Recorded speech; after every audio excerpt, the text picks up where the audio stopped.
بسم اللہ الرحمن الرحیم۔ السلام علیکم ورحمۃ اللہ وبرکاتہ۔ ایک نئے مسئلے میں حاضر ہیں۔ آج آپ کو بتائیں گے کہ کس جگہ سے ذبح یعنی کاٹا جائے، یعنی جانور کو کس جگہ سے کاٹا جائے یہ بتائیں گے۔ ذبح دو طرح پر ہوتا ہے، ایک ہوتا ہے اختیاری طور پر ذبح کرنا، دوسرا ہوتا ہے اضطراری۔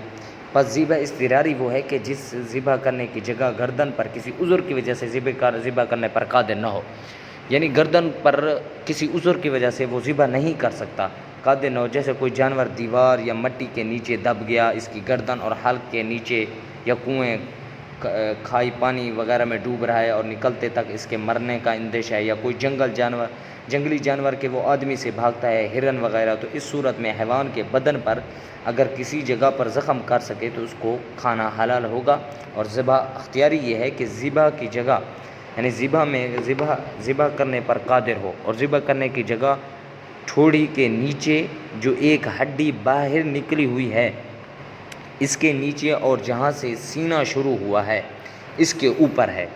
یہ ہدایہ اور جامع رموز میں لکھا ہے، یہ ہدایہ والی کتاب اور جامع رموز میں لکھا ہے، اور جامع صغیر میں لکھا ہے کہ تمام حلق یعنی گلا حلق جو ہے ذبح کی جگہ ہے، خواہ اوپر ہو خواہ نیچے خواہ درمیان میں ہو۔ جانور کے گلے کو یہاں تک کاٹے کہ 4 رگیں کٹ جائیں، ایک جس سے سانس لیتا ہے، دوسری وہ رگ جس سے دانہ پانی جاتا ہے، اور 2 رگیں جو نرخرے کے داہنے اور بائیں ہوتی ہیں۔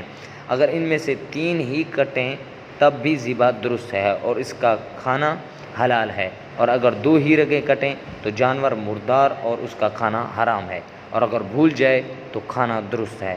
دعا ہے کہ اللہ ہمیں صحیح مسائل سمجھنے کی توفیق عطا فرمائے۔ وآخر دعوانا ان الحمد للہ رب العالمین۔